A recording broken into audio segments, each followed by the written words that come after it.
Sa simula ng episode, agad na nawalan si Azuma ng karagdagang 2 puntos dahil sa magulo niyang buhok at isa pang 2 puntos dahil sa hindi sinasadyang pang-insulto sa taga-suri.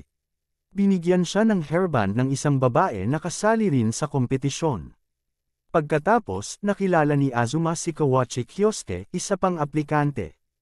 Kung ihahambing kay Azuma, na medyo simple at nakagawa lamang ng tinapay para sa Japan, si Kawachi ay may malalim na kaalaman tungkol sa tinapay.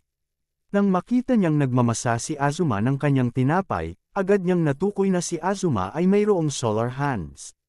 Matapos tikman ang isang sample ng tinapay ni Azuma, napagtanto niyang si Azuma ay matinding kalaban at baka matalo siya agad. Habang naghahanda si Azuma ng kanyang masa, itinulak ni Kawachi ang rolling pin sa likuran ni Azuma, na naging sanhi ng kanyang pagkakabasag ng tinapay.